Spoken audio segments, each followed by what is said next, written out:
night stories. Where there is no imagination, there is no horror. Enjoy. This past weekend, me and my partner decided to go to our usual camping spot. It's very low-key, never usually anyone up this mountain besides one or two people at a time. Even at that time, they're miles away from your campground. It's not a well-known spot. This past weekend, just like every year, we brought my parents' little elderly dog. We set up camp, ate some food, and drank some beer around the campsite. When we arrived prior to this, we scoped out the area to see how busy it was.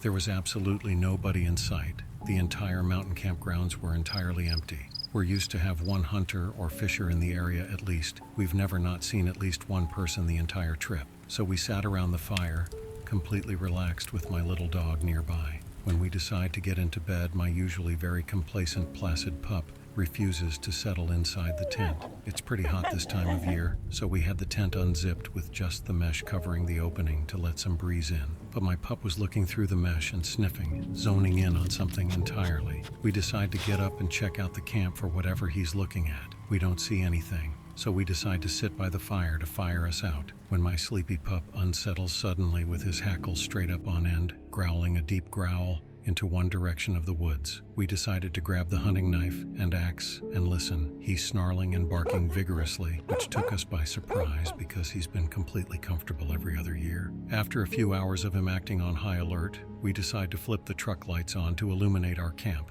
As we're surrounded by darkness, we were listening intently, trying to figure out what he's seeing or hearing. After a few minutes, he lays down and alarms us again a few minutes later, startling us to the point we make a run for the truck by how aggressively my dog is warning something. We wait, hearts pounding inside the truck, trying to see what's out there. After 30 minutes, we assume whatever it is has passed on.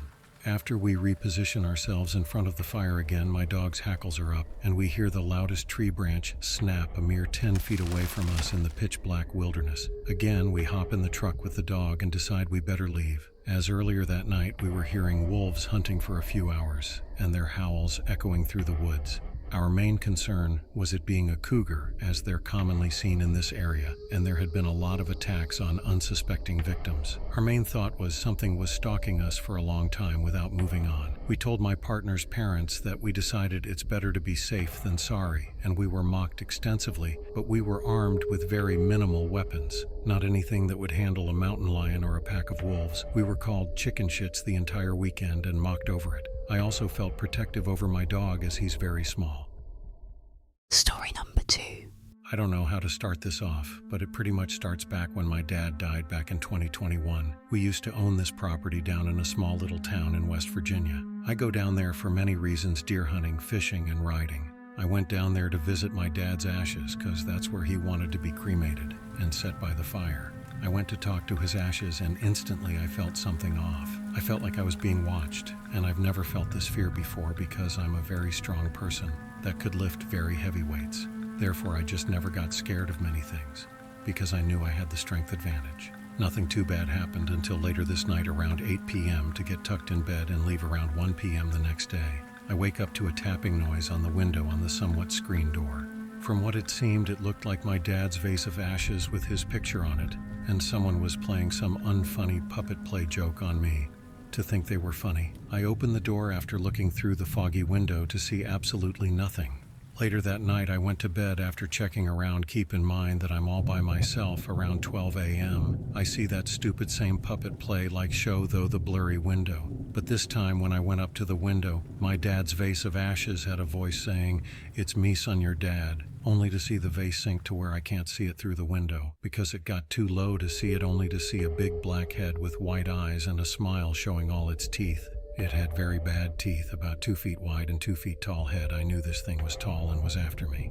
I went out there to let it know who it or he or she was messing with, only for me to walk out and see a 20 to 30 foot tall sized veiny creature. I instantly went back inside, locked the door, and called my friend to come to my exact location. It was going to take him about 3 hours, including stops like gas and red lights. The monster stayed there all night through morning tapping, saying my name and telling me it's my dad. After my friend arrived, the monster was gone, We were able to pack up and leave around 5 a.m. We stopped at a small restaurant local to the town. I hear this 63-year-old woman and 70-year-old man talking about this same monster, and it haunted them too. So I guess I wasn't the only one. It's 2024 now, and for 3 years I haven't stepped foot in that town, and that creature still haunts me and I still get nightmares about it. My girlfriend wants to go down there to see this place for the view, and I keep denying her to go. A quick question for my West Virginians. Have you seen this monster? Story number 3. It was supposed to be a simple camping trip. A weekend getaway with a few friends, just to unwind and enjoy the great outdoors. We headed to a remote site by a lake, surrounded by dense woods, where cell service was non-existent, and the silence was only interrupted by the occasional rustle of leaves. We were all looking forward to the break from our hectic lives. The first day was perfect. We set up our tents, lit a fire, and spent the evening roasting marshmallows and telling stories. As darkness fell, the forest came alive with the sounds of crickets and distant owls. We all felt a sense of peaceful isolation, a comforting reminder of nature's unspoiled beauty. But as the night wore on, an uneasy feeling began to creep in. I remember distinctly the moment when the atmosphere changed. It was well past midnight, and most of us had retreated to our tents. I was lying awake in mine, staring at the canvas ceiling and listening to the occasional snap of the fire as it dwindled down to embers. Then I heard it, a soft rhythmic thumping sound coming from somewhere outside the tent. I assumed it was just one of the guys messing around, but when I called out, there was no response. The thumping continued, slightly irregular, but persistent. I tried to ignore it, convincing myself it was just my imagination playing tricks on me. But the sound grew louder, closer, and more erratic. I finally unzipped the tent and peered out, expecting to see one of my friends goofing off. Instead, I saw nothing but the shadowy outlines of trees and the dying glow of the fire. The thumping had stopped. I zipped the tent back up and tried to fall asleep, but the uneasy feeling remained.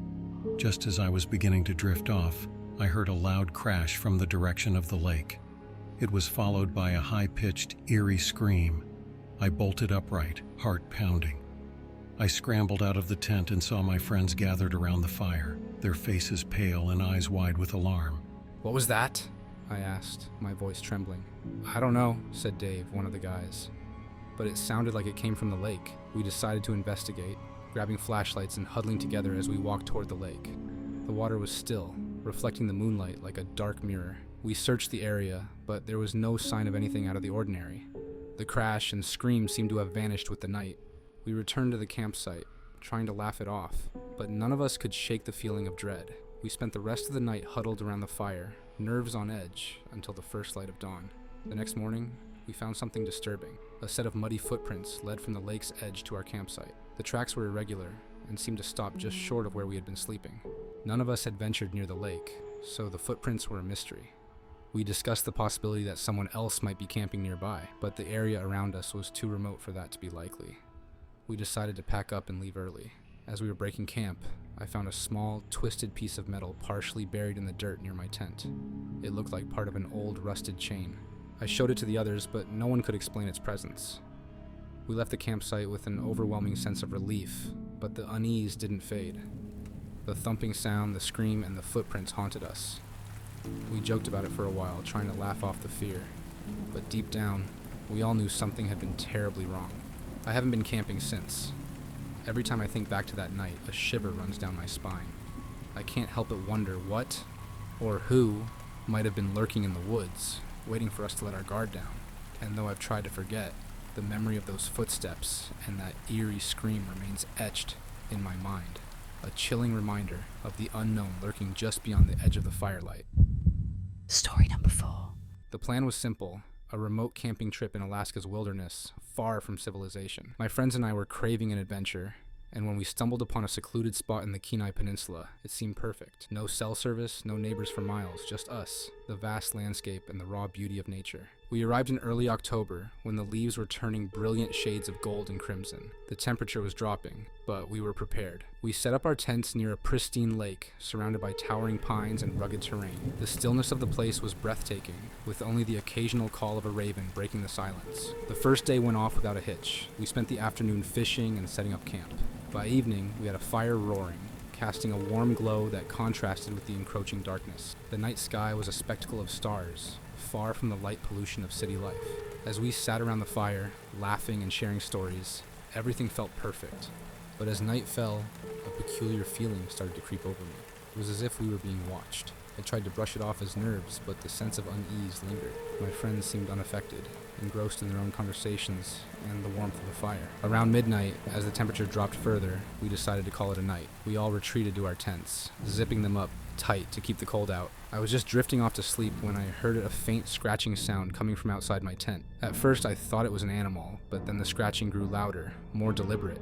It was almost as if someone or something was trying to get in. I held my breath, straining to listen. The scratching stopped, replaced by a series of low, guttural noises. My heart raced. I wanted to wake my friends, but I didn't want to panic them unnecessarily. I lay still, trying to control my breathing and hoping the noises would stop. After what felt like an eternity, they did. I eventually fell into a fitful sleep, only to be jolted awake by the sound of distant howling. The next morning, we discussed the previous night's disturbances. We speculated that it might have been a bear or some other wildlife. We decided to stay vigilant, but didn't let it dampen our spirits. We spent the day hiking and exploring, trying to shake off the lingering sense of dread. As dusk approached, we returned to camp. The sun dipped behind the mountains, casting long shadows across the lake. The mood was lighter as we cooked dinner and joked about our previous night's experiences. We felt reassured by the presence of the campfire, its crackling flames providing a sense of security. But as night fell again, the eerie feeling returned. The wind picked up, howling through the trees with an unsettling intensity. It was a sound we hadn't heard before, a mournful, almost human-like cry carried on the wind.